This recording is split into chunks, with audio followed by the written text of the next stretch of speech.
I got some friends that killed some people, but my friends have always been killing people.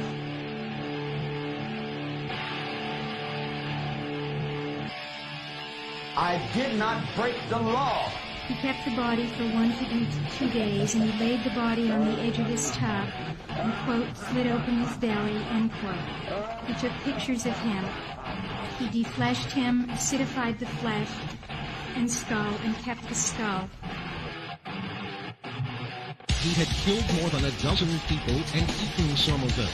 His Milwaukee apartment that was literally a house of horror.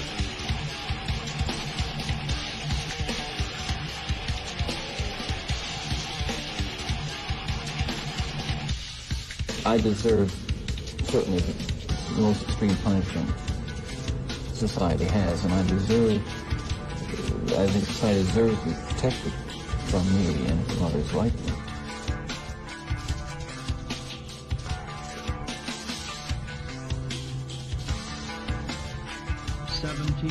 Homicide.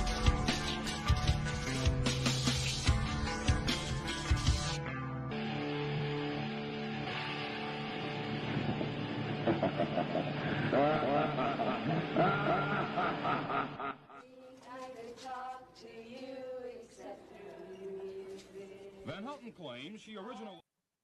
Good evening, everybody. Are we live? Because my thing's showing that it ended. Are we live out there? Same thing as last week. Sorry, everybody. Same thing as last week. Yeah. It's showing me that it ended like 2 seconds after it started, but I think we are live. Yeah, I think we're live too. Are we live, everybody out there? Let me know if you could see us, because I wasn't able to share it because it's saying it ended. So I'm like, okay. Oh, I was able to share it. I can't share anything. All right, everybody, let us know if you can see. Well, we got hellos. We are live. Okay. Like, let me get it out. See, now it popped up.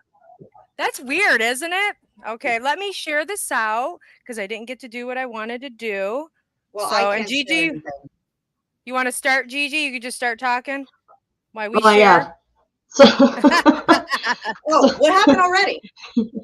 Let me see. So we are going. We are going to be covering the Dennis Nilsen case. See, ladies, I told you. So you'll notice at the bottom of the screen throughout the show there'll be random like tidbits that I didn't want to miss, but I think should be known about Nilsen. So, like I said, randomly there'll be 3 different sets. Yeah. Kind of spicing it up a little with Heather Spice being here and all, and Kirsten Powers. I love it. I love it so much. Mm-hmm. I mean, obviously, next to Heather's costume, mine is just rubbish. It's rubbish. It looks. I always have to be extra. You know that. Of course you do. So I'm going for the ginger spice look, everybody, and I had this one wig, and it was just like I look like Karen, and I don't want to be that person that I'm going to ask for someone's manager. So I went with a longer wig. So there we go. But it's still kind of ginger spicy, and we're having fun. So yeah. But okay, let me finish sharing this out. Everybody, sorry, this got really funky tonight. So I don't know why it keeps doing that every single week. No, maybe because I'm making the links too soon. I don't know. You know what I mean? Maybe I'll make them not so. I have no clue. If anybody knows why it's doing that, feel free to let us know. Okay, hold on.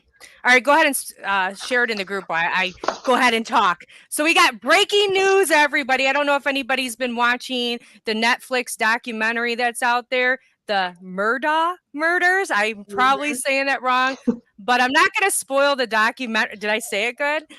Did I speak well? But I'm not going to spoil the documentary, but for anybody that's out there knows that this case has been ongoing, and the jury actually just went into deliberations this afternoon, and they came back and they found Alex Murdaugh guilty. So I've just seen this by Murdaugh. So this just came out now. We just like Gigi, I think you told me, right? Didn't you tell me, or who told me? Kirsten. See, I don't even remember who you told me. Baby. Yeah, baby. So we'll get the details, and next week we're going to be doing our St. Patrick's Day show. But they are. I don't want to say they're gingers, but they are redheads. So I think we can cover them on our St. Patrick's Day show. We can actually talk. Let's see. Yes, That's See? what I'm going for, Rusty. That's I what- was going for that ginger spice look. Thank you. Mm-hmm. We were doing the whole British thing, and I was like, she was doing Austin Powers, so I'm like, ginger freaking spice. Mhm. Let's do this. Oh yeah. So I guess Love I'm it. doing good. But yeah, so we'll cover that, and everybody watch that documentary. It's actually pretty interesting, and that story is pretty crazy. But I'm not Mhm. going to say nothing. I'm going to speak on it We'll next talk week. about it next so- week. Yeah. Next week, and then I'm gonna spoil it all. So make sure you guys are well prepared for that. If you or whatever, just watch it. It's a good documentary. It's only 3 episodes. Get it in. Just do it. Homework. Okay. Killing and killing homework. All right, and that's Sure, all I yep. have. And I'm gonna be quiet and give the floor to you guys.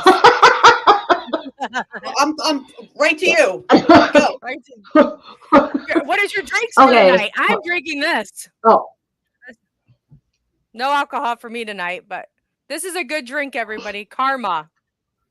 Which is that Okay. part of our show tonight? Is there some karma in this show at all, Gigi? I don't know this. there actually is at the very end. There There actually we go. is So at the I end of picked a life. good drink for the night. There we Nice. go. You What are you did. guys drinking? I'm just having cranberry and vodka tonight. What are we calling it? I kept it simple. You gotta- Listen, I had a bunch of crazy British names and I nixed them all. Because look, to be fair, I don't know actually what's like a funny London name and what's insulting someone who may actually be from Britain. So I'm like, I don't want to say this. So I'm just gonna let it go and say it's a cranberry and vodka. That's all. Okay, just call it I'm the gonna yeah, go. baby. That's what I was just gonna say. I call mine the Yeah Baby. It is peach vodka and Hawaiian Baby. punch. Yeah, baby. Shagadelic. All right. All right. Everybody boy. ready for the story? Me and Kirsten know nothing about this, so we're giving the floor to Gigi. She is super psyched about this story, so I don't know if he's scared or Yeah. go I ahead. am. So I've been sitting on this case for like 3 years. So I have like 3 years worth of random notes actually here in front of me. So lots of fun. I'm not going to do it any justice. There are so many docs out there and just other podcasts and stuff that cover it so well as well. Not nearly as well as this one. Let me retract that. Yeah, have faith in yourself. I'm not going to be as good as them. I'm going to do it like shit for this. No, he's going to do amazing, everybody. Oh, This will be the best stop. cover. This will be the best cover for any story. Yeah. I love you guys. So I'm going to start out with a little bit of his background because it is important throughout the whole story and like the ending part and even after his death as to they actually use this case for the profiling school. So, and that's also one of the tidbits that'll come across the bottom of the screen, which was, I thought, something kind of interesting because you don't come across very many of like the well-known serial killers and such that their names are put in like, a college program. Mm-hmm. So I think for psychology programs and the profilers for the FBI, they cover this case because of everything that it covers. Anyway, so Take us to the beginning. okay. So obviously I'm gonna try not to act like I'm reading, but I don't want to miss anything and I don't want to F up anything. So anyway, so hopefully you're strapped in as we are headed to Scotland to start this case discussion on Dennis Nilsen. We will start this case with a little bio on Dennis to give you all a little understanding of where this monster comes from. Just a little side note of myself. I read like this because I'm used to doing audio podcasts. So keep that in mind. Please don't. We brought her to video, and she's adapting to the video podcasting or vodcasting, whatever you want to call it. Yeah. Okay, sorry. So anyway, yeah. No, thank you. So Dennis Andrew Nilsen was born on November 23rd, 1945 in Fraserburgh. Oh boy. In Scotland. He was born in Scotland. I'm not even going to attempt that word. It's been a long day. He was the middle child to Elizabeth White and Olaf Mashim, but Olaf adapted the name Nilsen. So anyway, Olaf was a Norwegian soldier. He met Dennis's mother after a short period of dating. In May of 1942, they moved into the home of Elizabeth's parents. Their marriage was, well, shitty. And actually, even back then, her parents were like all for the divorce. You would not think of that, like back then, because that's like yeah. in the you don't. And they were like, no, like we'll pay for it. Like here you go. So what year was this? 1942. Okay. Sorry. No, that's a lie. That's his. Yeah, that was his parents. Sorry, I'm like, wait a minute, he was never married. Sorry. So after the divorce of Dennis's parents, they spent a lot of time with the grandparents, doing, you know, family picnics and stuff on the Scottish countryside. So he was originally, he's Scottish. But if you ask people from Scotland about, they will not claim him. Okay. They will give him to the Brits any time or day. He was never there. So he was 5 at this time when his parents got divorced, and they spent a lot of time with the grandparents. Now, his grandfather was the male figure in his life. So if you go out,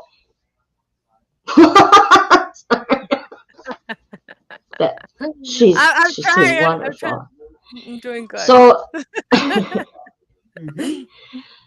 so if you go back, I'm veering off from the notes a little bit. So if you go back to his book that he wrote, Dennis, and his recollection of things that happened in the childhood, people are realizing that some of it's probably made up, but there's nothing to back it up either way type of thing. So they only have his word to go over it. So he may have glamorized or made things a little worse.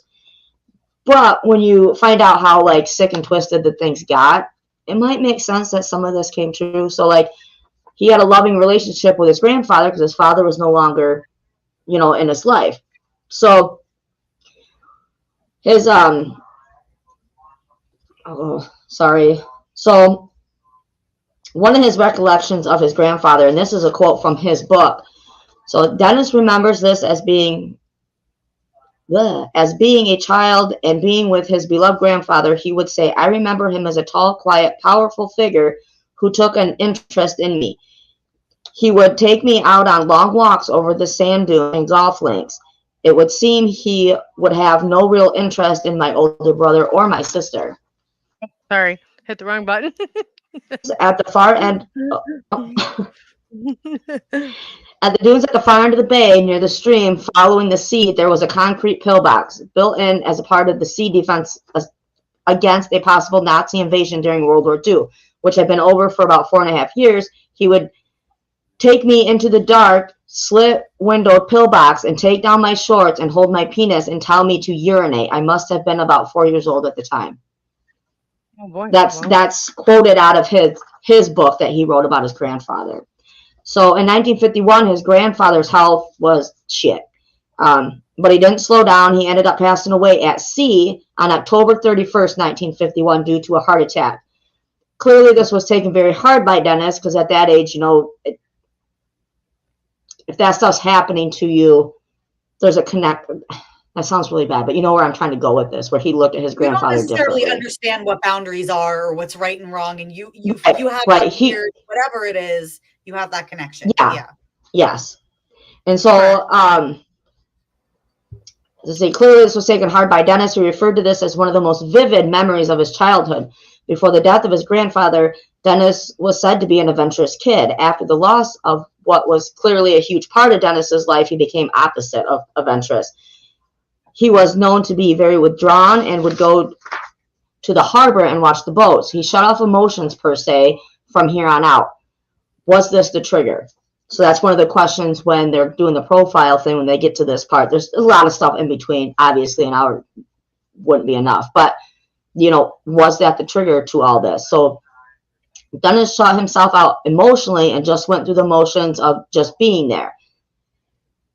And with that came more resentment towards everyone. He didn't like the amount of attention that everyone else in the family was getting in his eyes. Even though he was like sitting back, he didn't like everybody else getting attention from it either.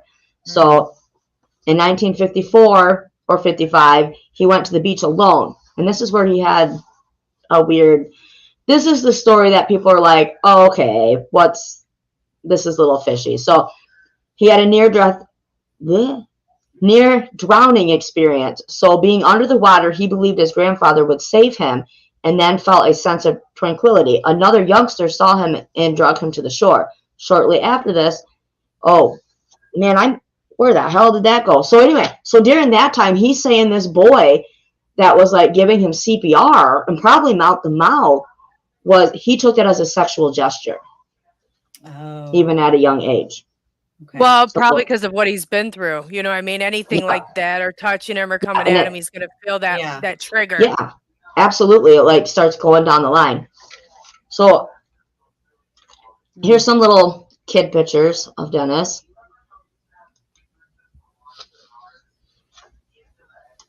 And then, so shortly after this, Dennis's mother, Elizabeth, moved out of the grandmother's home. Elizabeth remarried Andrew Scott and had 4 more children. Dennis obviously despised his stepfather and learned to respect him. The family moved to Strichan in 1955. Could this be another trigger? So there's all these little triggers, I believe, that are adding up to what made him. It's just mind-blowing, girls. His grandfather was, sexually abusive, and his stepfather is physically abusive? Yeah. Okay. Yes, and then his biological dad just walked out. So, like, none of these male figures are the trauma's building for up. him. Yeah. So as Dennis is growing into a young man and hits puberty, he realizes he is homosexual. This confused him, made him feel ashamed. With these feelings of not being able to understand why he felt this way, he kept this secret from everyone in his life. So back then, on that side of the world, from my understanding, it was against the law to be homosexual. Oh, wow. Back then. So, like, even if you had those tendencies, it wasn't something that you would parade around.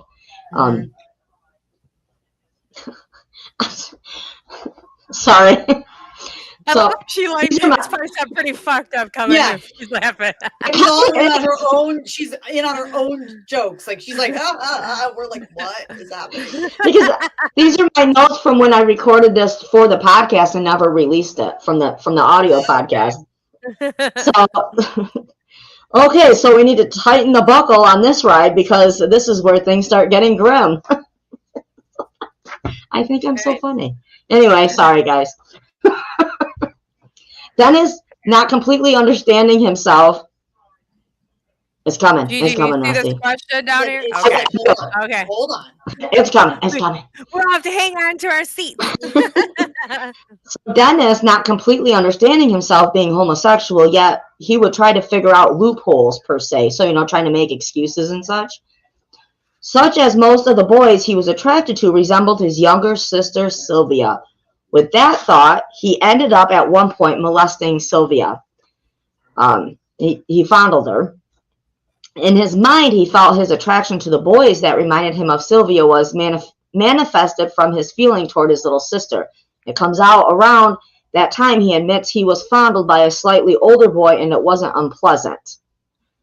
He also says one time he fondled and felt his older brother as he slept. So he's starting to project these behaviors onto other people. Yeah, on his siblings, on his sister and his brother, which is just crazy. So Olive Jr. found out about this and naturally teased his brother and belittled him in public. After these times, Dennis put it in his head maybe he was bisexual because he fondled his little sister. So we didn't talk about things back then, so they didn't understand what was going on either.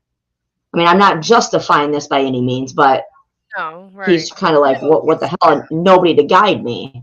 Yes. So as time went on, Dennis was getting older, and he decided he didn't enjoy the life that Strichan had offered him. He was limited on many things because his family was on the poor side of things. He didn't agree with his mother and stepfather not wanting or trying to do better things for the family.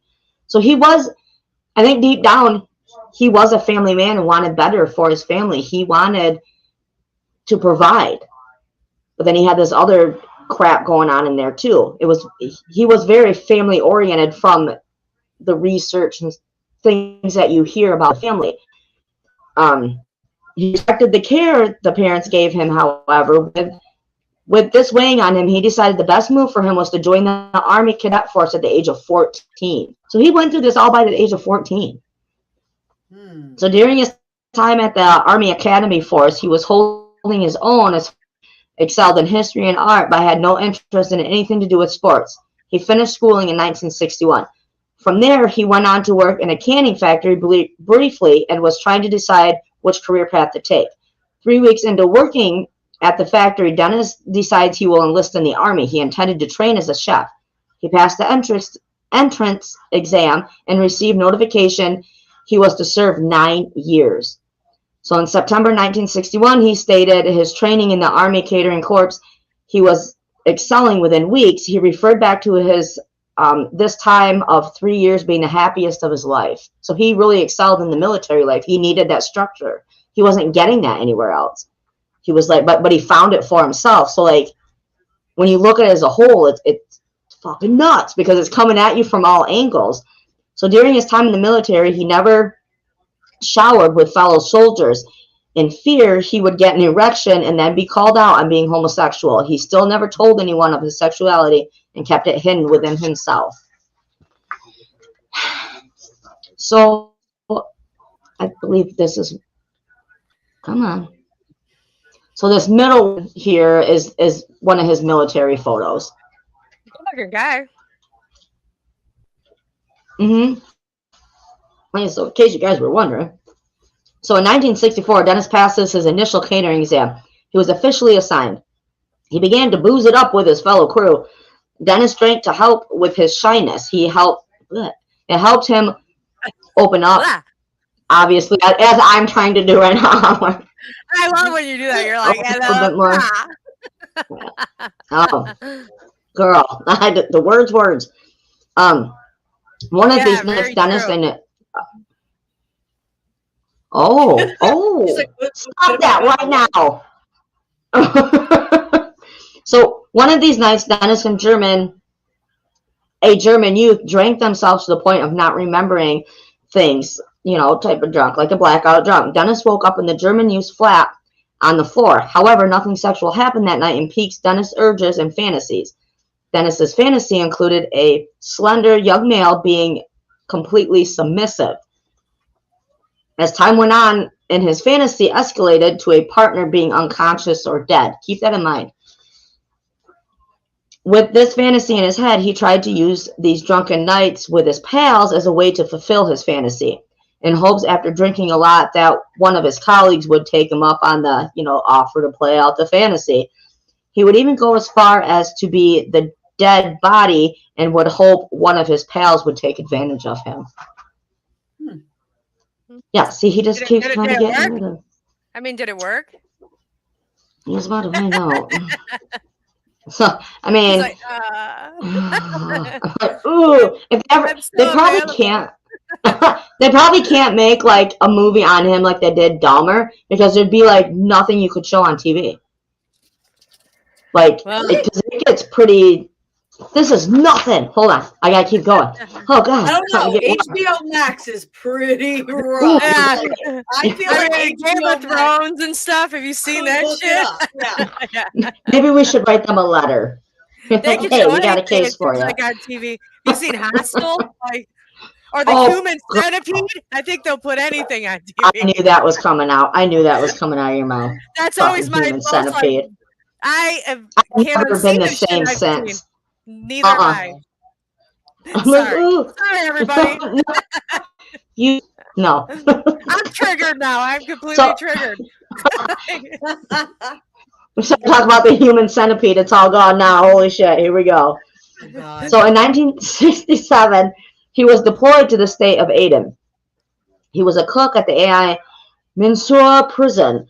The station was more intense because they have lost soldiers at the location from the ambushes. During this time, Dennis was kidnapped by an Arab taxi driver. Dennis was beat unconscious and put in the boot of the car, which I believe the boot of the car is the trunk over there. So while being drugged out of the boot of the car, Dennis was able to get a jack handle and then knock the taxi driver out and put him back in the trunk, and then he locked it. Crazy, right? Weird. So during this time, oh my God, I can't edit this out. During his time there, he had his own room, unlike the other stations. This allowed him to act out his fantasies, but alone. He would watch himself in the mirror or look at his own body while masturbating. He could visually split his personality and was able to fulfill his own fantasy by himself. What caught me off guard while going through this case was he would visualize the painting called The Wrath of E. Medusa while pleasuring himself. I guess I should have found a picture of that. I was just about to Google it. I'm like, what is that? What is that picture? Yeah. Let me see. Who fantasizes a piece of, I guess. So skipping ahead to 1969, he was reassigned to Cyprus and then a few months later transferred to Berlin. He ventured out to find himself a prostitute. After this experience, he bragged to his peers about his experience. My thought on this act was Dennis was trying to normalize himself to, the other soldiers. Later on, he stated that being with a female was overrated and depressing. Well, ouch. I mean, allow me to defend the female race, the female gender here. I mean, God. Right. I'm like, okay. I don't really like females that much. Keep going. He moved around a few more times, then ended his career with 11 years and rank of corporal in October 1972. After leaving the military life, he went back home and stayed with his mother. That was briefly lived due to the fact his mother was on his back about getting a wife and starting a family. Because back then, that's what we did. That was just, if you had children, that's what they were doing. They were going to give you another family. That's why you did it.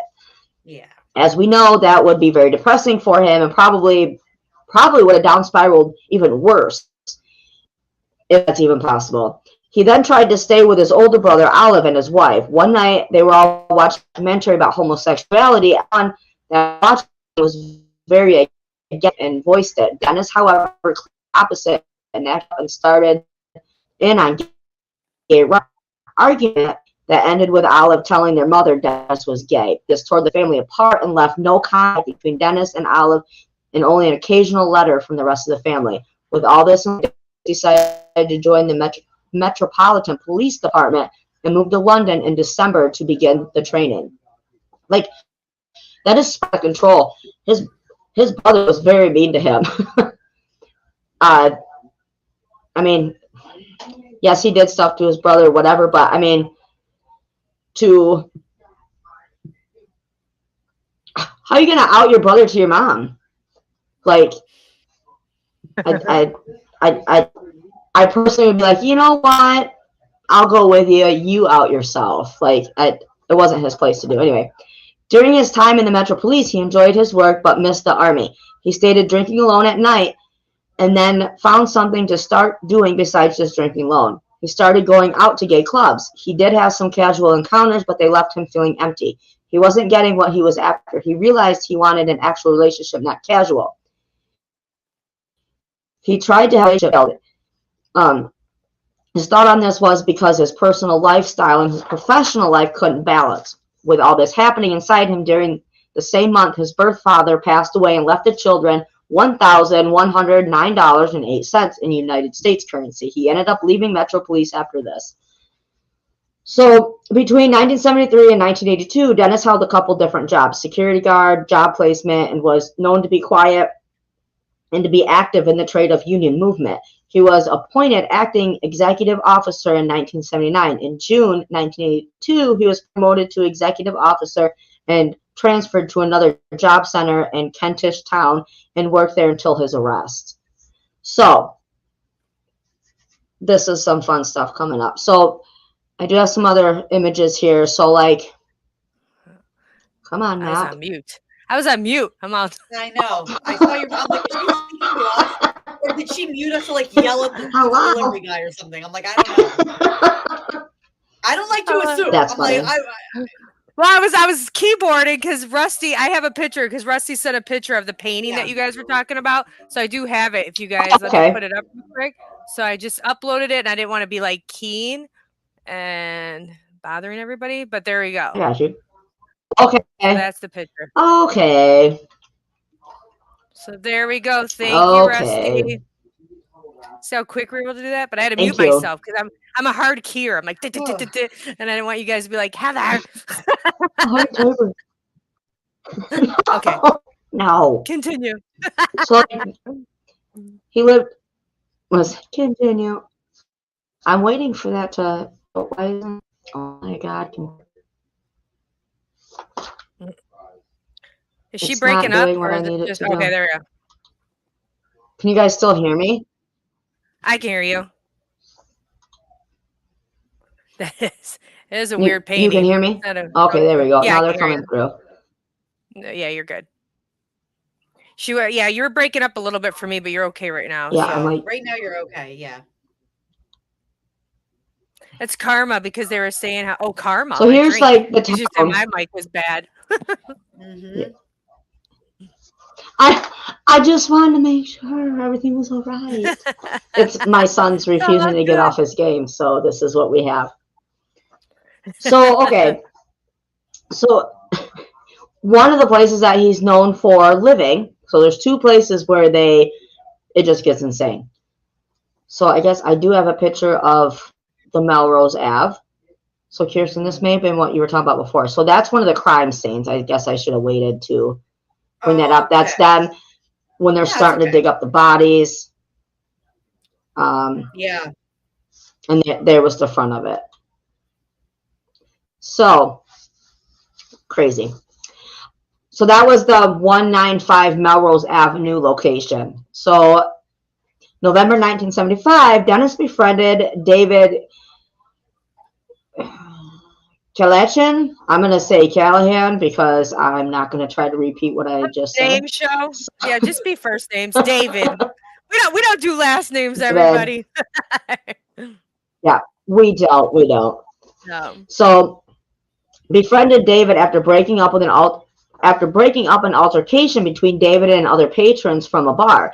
Dennis ended up taking David at age 20 back to his room. The two men spent the evening drinking and getting to know each other. Dennis was able to find out that David had newly moved to London and was also homosexual. They decided to become roommates. Well, of course, as you may expect, then now and then, occasional relations between the two. They decided they needed a bigger place. So Dennis, with what he had left over from his father's passing, put it toward a bigger place for the men. So that's when they moved into. Hold on, I had someone to show first before. Let's see. That's when they moved into the Cranley Gardens. So that's actually the place that everything went down when it went super bad. What was this location? But they moved there actually. Yeah. So Dennis loved recording things. He loved cameras, pictures, and such too. So I do have some home movies that him and David had made. I'm going to show a clip of that. Maybe. Yeah, okay. Turn your slippers, I give it. Son asleep, drink over there, me here. Perhaps, crash, bang, what? Have a look at, move the camera up there. Have a look at that. Right, look at the state of that. Whole bloody ceiling falls down. Falls down on me for a start, rips straight across, hits the dog, poor old pooch, budgie goes up, big row, that wakes you up as well. Great chunks. Bloody great chunks of masonry. I think Can I just say something? I don't know if I could take someone seriously that comes at me to murder me and says, I'm going to bloody kill you. I'm so glad that was on mute because I was dying laughing. Like, I'm sorry. Anyone with that accent, exactly. He's throwing a freaking shit fit and I'm laughing. I would not be able to, like he could have said anything. Like, you bloody That's bitch. hilarious. And I'd be like, say it again. That's hilarious. Sorry. Do it again. I do have one more. Yay! That's why I added those ones in there. Bloody and wonderful. So I could give myself a break. Here's another turn your one. slippers, I give it. I'll wring his bloody neck till I catch it again. 1:10 last night. Son asleep, drink over there, me here. Perhaps, crash, bang, what? Have a look, move the camera up there. Have a look at that. Right, look at the state of that. Whole bloody ceiling falls down. Falls down on me for a start, rips straight across, hits the dog, poor old pooch, budgie goes up, big row, that wakes you up as well. Great chunks. Bloody great chunks of masonry. I mean, you could kill somebody. What's that? And you ain't seen nothing yet. You're a big nincompoop. Oi, over here. Over here? Over here, stand up. How long do you think it'd take me to dig the garden? Don't stand there with your hand on your hip like a big poof. Come on, where's my bloody teeth? Oh, Sorry. I love it.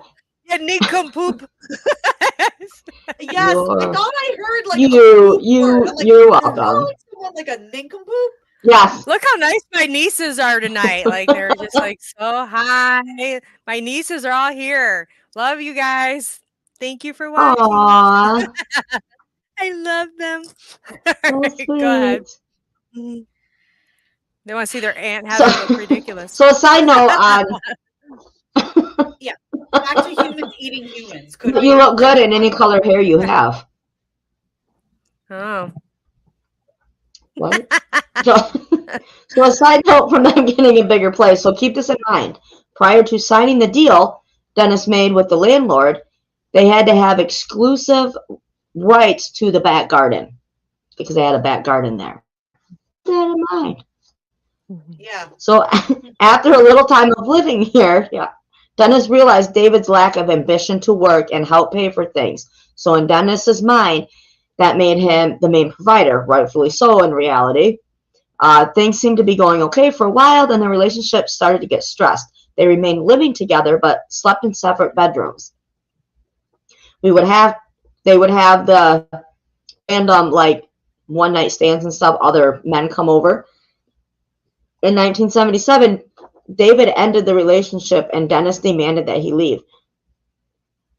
Throughout 1978, he focused solely on his work and would drink if he wasn't at work.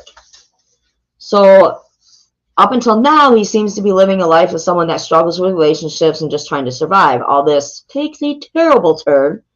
Between 1978 and 83, Dennis Nilsen is known to have killed 12 young men and boys. Is there more?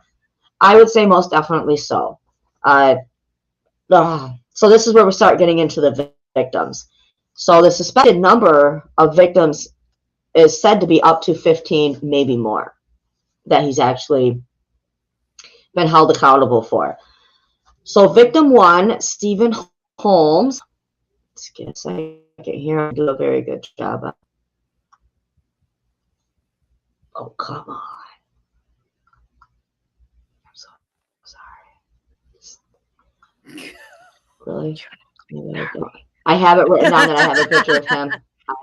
I am too. Oh, there. Whispering. Because I thought it was a girl. I thought But that looks it like is a girl not. to me too, but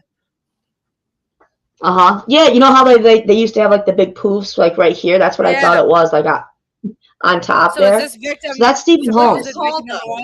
one? What's the big poof thing called? It's called like a pompadon or a pompadour or something. Mom, you're on. What's it called? Ma, Ma, what is this? Ma, what is Ma.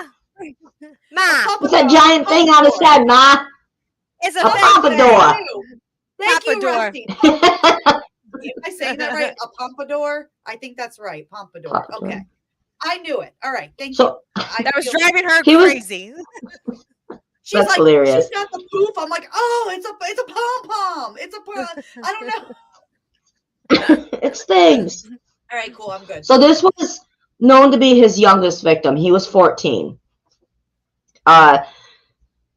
Dennis met Stephen at the Cricklewood Arms pub. Holmes wanted to order a drink and failed because, well, he was 14.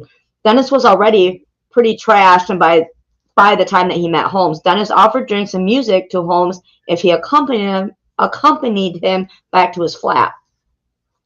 Dennis was thinking Stephen was more like 17, not 14. They drank a lot that night and ended up passing out. Dennis woke up before Holmes, and at that point, Dennis decided Holmes just had to stay with him over the New Year's, even if he didn't want to. Dennis gets himself a necktie and straddles Holmes and strangles him, then proceeds to pleasure himself over the unconscious young boy 2 times. Dennis then takes Holmes and drowns him in a bucket of water. Then places Holmes' body. His body laid there for about 8 months. Dennis decided to build a fire in the garden, in which he is the only one with access due to negotiation with the landlord. He proceeds to burn Stephen Holmes' remains in the fire on August 11th, 1979. Dennis's written recollections of his yes. No, I want to like interject because I want to ask like seriously, because we're gonna laugh and we're gonna say, oh, because it's because the way we all think, but actually think seriously, because I know we are all into crime and stuff. If I had a situation where I was renting a place or even hearing a story, and someone said, no, but my only thing is I need exclusive rights to the backyard. It's mine only, private or something. Even if you're not like a crime fan or whatever, would that not strike you as a little? Wouldn't that strike you as a little like weird? a red flag? Like I like cooking. I want a garden, but I wouldn't think to myself like no one goes in that backyard but me. Like if somebody said that, I would think to myself like that. Like what are you doing? Like, what are you doing with the backyard? What do you need the dirt for? Like first of all, actually I going feel on. like they're coming in a little hot with that demand that I don't think I'd want to deal with them anyways. I'd be like, that's true. No, that's who do you true. think you are? You're not just gonna come in here telling me you want this and then get out of here. Yes. Right. That's not in the lease. I don't know. Yeah, It was get out of here. Said that. Like I just think it's weird. Yeah. No, exactly. So Dennis's written recollections of his first murder. This is his words, clearly not mine.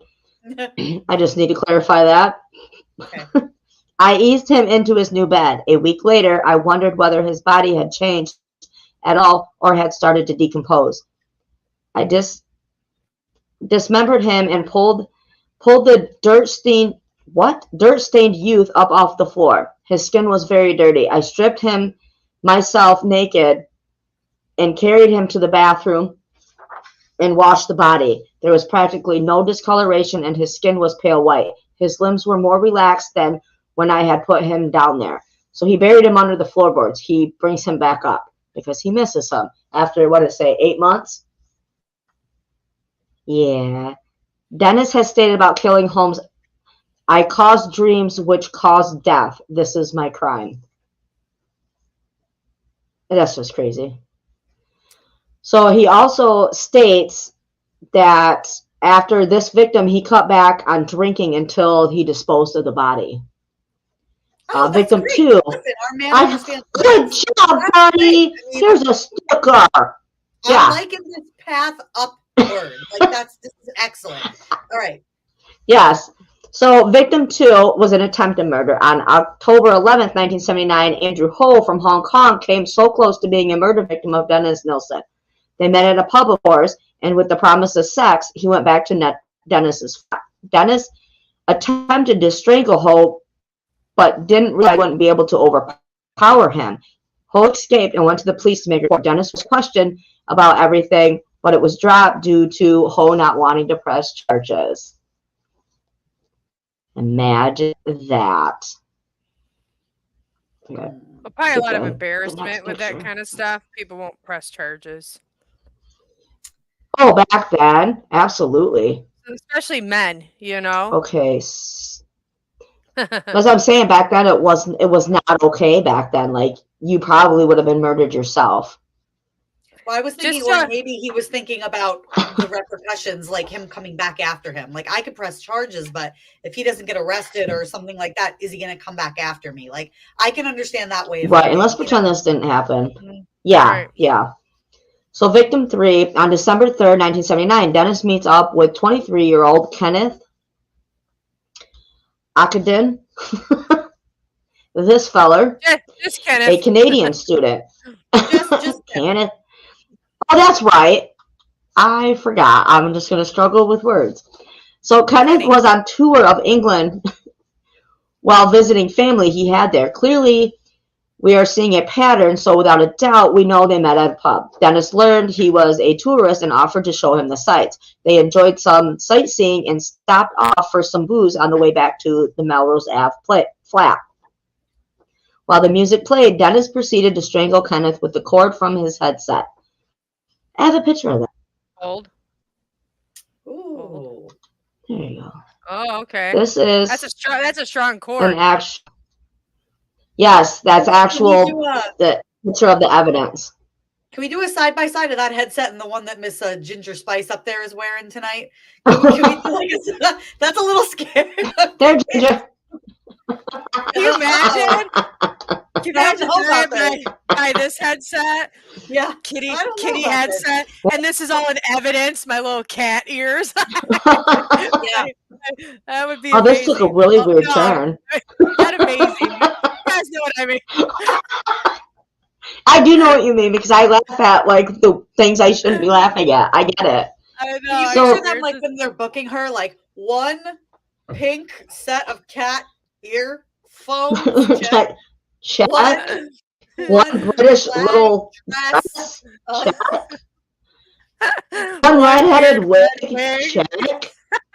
Check. A British dress. That's hilarious. Oh my gosh! Sorry. Anyway. We're sorry to turn this into more things. So, always. So Dennis says he remembers dragging Kenneth on the floor with the cord around his neck, then poured a glass of rum and throughout the headphones, in which he strangled Kenneth. Oh no! Can you hear me now? Yeah, I can hear it. It just breaks up every once in a while, but you're fine. Can you hear me? Breaking up, girl.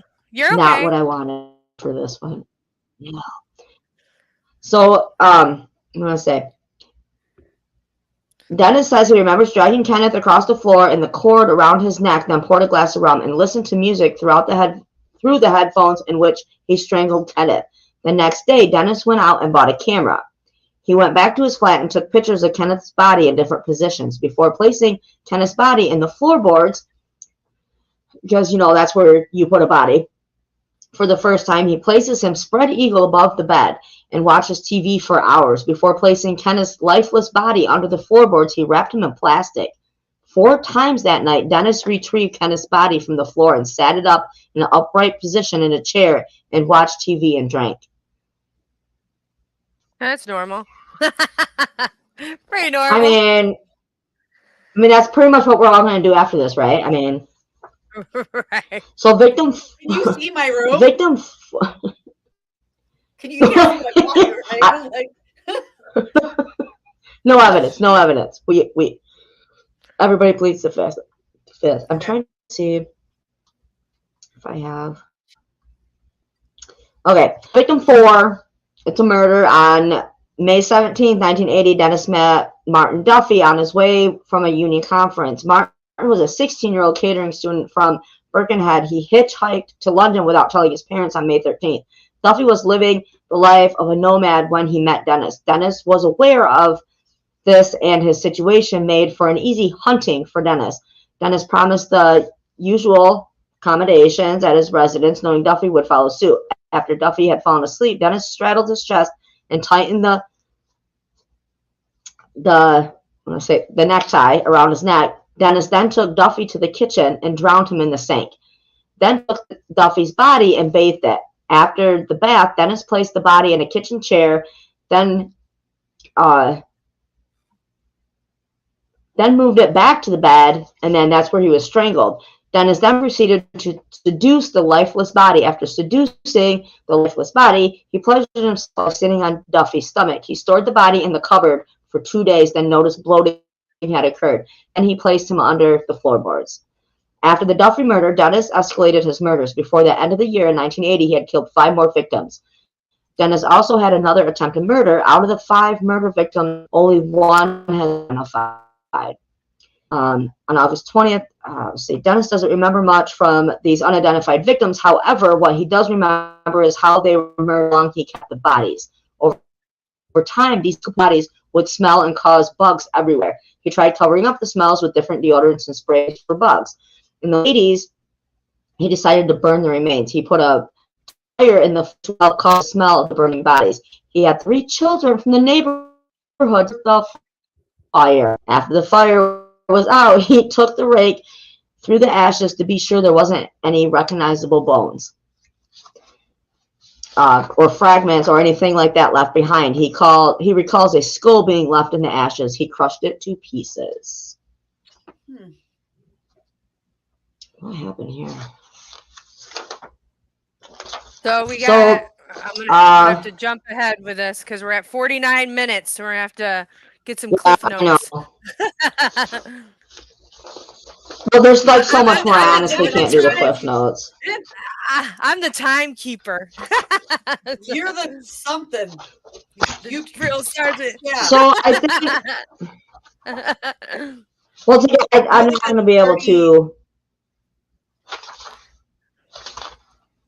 There isn't any way to make it like cliff notes. So what I will do is I can make a video of the rest. Can I say something? I want to say something to what Rusty just typed while you're. We're not there yet, Rusty.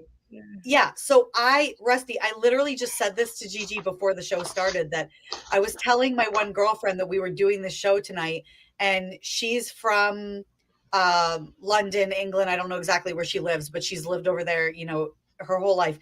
And I told her, and she just very calmly goes, "Oh yeah, my aunt lived just a couple flats down from Dennis Nilsen." And she goes, and my mom would tell me, like, we all have memories of when we would go to my aunt's house. The drains would all smell, like the bathroom drain, the kitchen drain, everything would all smell, and they were always clogged. And she's like, my mom would say that anytime they were just living there and turning on the water, like the sink would fill up or whatever, it was always clogged. And she called the landlord many, many, many times saying, I don't understand what's going on with these drains. Like there's this horrible smell and they're always clogged up.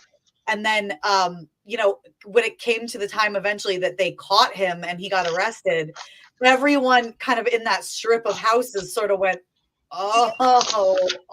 like, because they realized why the drains were clogged. And it was so, she said that, so how do you get a person to come and clean that out? Like, what do you do? Her aunt spoke to one of the cops, and he was flushing body parts down the toilet, which, okay, fine. Depending on the body part, toilets can take a punch sometimes. We all know that. But down the sink, like, what was he, like, shoving toes down the sink? Like, come on, you can go, like, you don't do that. That's like, yes, it was in the drain. I skipped to that part, so we could say that because there is a funny part that I wanted to get to, but it's like 8 pages further. So ahead. February 8th, 1983. Dino Rod employee responded to 23 Cranley Gardens complaint of plumbing not working properly. Michael Cranton went to the side of the house to check the drain and seen it was packed with flesh-like substance and small bones. Cranton clearly reported his findings to his supervisor, Gary Wheeler. It was later in that day that Cranton and Wheeler decided to come back in the morning to investigate further. Before leaving, they ran into Dennis and another tenant named Jim Alec. Cranton explained that they had found, and Dennis made the comment of it looks to me like someone had been flushing on their KFC. Wheeler and Cranton returned 7:30 a.m. the next morning, and to their surprise, the drain was cleared. So they became suspicious of Jim and Dennis because they were the only other people that knew that it was there. While looking into the pipes, they saw more scrapes of flesh and bone leading to the top flat. They called the police right away, obviously. So a downstairs neighbor actually saw Dennis removing the stuff from the drain. He was actually, on his way home from work, he was going to stop and get KFC bones and was going to put them down there. He was going to clear them out and then go and get KFC bones. Just so you could kind of like blend it in, like, oh, look, KFC. Yes. Did he have a garbage disposal? Yes. Or was he just like, okay, at least he was I don't think that. I think they were trying to cram it down the kitchen sink. So what I can do is I can make a video.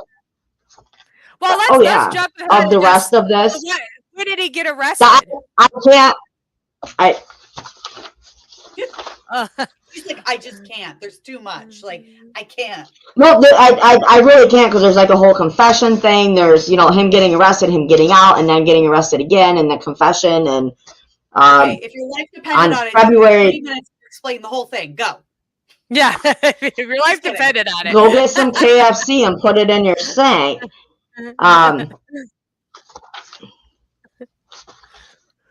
She's got a novel. She's like, girls, this is supposed to be a 3-hour special. Well, like in the audio podcast, it was 2 1-hour things. So that's why I said I wanted to start maybe in the middle because I know this should we isn't do Bella. part 2, or should we spontaneously just cut it off here and make a part 2? Because Well, that's what I'm saying. I can make a video. Or we I can make a video for the ending things. I'm fine with that too. But really, because there's another video that you guys got to watch where he's asked all the questions about these things. So why don't we make a part 2? So we'll, at the end of our season, we'll finish our season. We'll put an extra episode, and we'll come back with the conclusion and part 2 and the rest of the murders, the confessions, and everything that's going on. How do you like that, Gigi? Is that That rock works. and rolling? I apologize for not being able to sum it up, but it's just I just can't. We should do a part 2. We'll put this one out way a lot. You know, I can't talk after a week of work. I'm sorry. Way a lot of super ways. I get guys. it. We'll put it out this one so people can watch part 1, and then we'll do part 2. You know, and that's good. No, we want to give it the credit. Okay. You know. Yeah, we want to give it everything that it's got. So if we have multiple, if we're at murder, so we're murder, what, 3 we're ending off on? So we'll pick up and 4. conclude. And 4, okay. Then we're gonna do part 2, everybody, and make sure you tune in. That'll be our season finale. Will be part 2 of this whole case. So, because there's a lot to. I mean, I didn't look at it because I said I wasn't going to, but really I did. I clicked the Wikipedia for a minute, and it was like. Yeah, it was like crazy, lot, super detailed. So we don't want to just skim through it. So that'll be what we'll do. So I like that part 2. And then I just can't because I've been working on it for 3 years. I apologize for that. We'll do a part 2. No, I like that we're gonna go in depth so we can have because even Rusty's been sending me some photos that I can share with you guys too, and we can put back on there. So that's nice. I like viewer participation, everybody. That's awesome. Thank you. Yeah. So and it's funny because Rusty's been in my mind all night, and he said he was featured on a Criminal Minds episode. No joke. Literally 5 minutes ago, when you were talking about the KFC bones down the drain, I'm sitting going okay, no, that was a different time, but we've all watched episodes of Law and Order and Criminal Minds. Can't you picture that guy in the white coat, the cop walking in and going, "What do we have here?" And him going, "Well, we have human bones, clearly leg bones, toe bones, finger bones, and then what appears to be a thigh bone from a chicken or a hen," which apparently this person shoved it down. Well, yeah. I love the comedy of we have 2 bones. Would it really throw somebody off? Somebody would go, "This is a chicken bone and this is a human bone." It's not. I mean, what if they? Well, he thought he was going to be smart enough to clear it all out. I mean, I guess so. I think it'd be more shocking if someone they're both this is a human bone, this is a dog bone, or something like the cake. You're like, "Oh, KFC now." Yeah. So we don't know what we're eating down there. Well, can I take a picture of this dog? Yes. This is Bleep. Bleep, you've been able to see him in some of the videos and stuff, but he is one of the few serial killers that had a beloved animal that he took care of. He would quit killing because of what would happen to Bleep if he got caught. Aw. I just find that mind-blowing when you look into the whole story with serial killers and animals and such. Yeah, usually they are abusing them. So that's a big twist. So, all right, everybody, we will bring you a part 2 of this. This is a very detailed story. So, and like I said, I didn't know much about it. Yeah, next week, we're going a little bit different. We're going to be doing St. Patrick's Day, but we're going to just go with a bunch of silly different crimes that we find, or, I don't know. We don't know. We haven't dove into it yet, but we're just, yay, see, looking little quick hits. We're not going to talk about one person. We're going to talk about every, I found one that said a guy robbed a bank dressed like a leprechaun. So we're going to do some little fun St. Patrick's Day stuff. Yeah. And we're going to dress up for St. Patrick's Day. Stories from Florida. Yeah. Stories from Florida. Dude, we need to do one like that because so many crazy shit out of Florida. It's oh my God.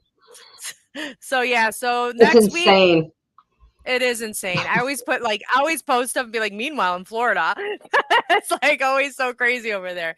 But yeah, so we're gonna be doing back-to-back shows because because of the power outage last week. Yeah. We weren't able to come on. So next week we're gonna come back with our Thanksgiving. Geez, I can't get that Thanksgiving one out of my head. But our St. Patrick's Day show. Merry Christmas, everybody. It's Christmas. I don't even say that.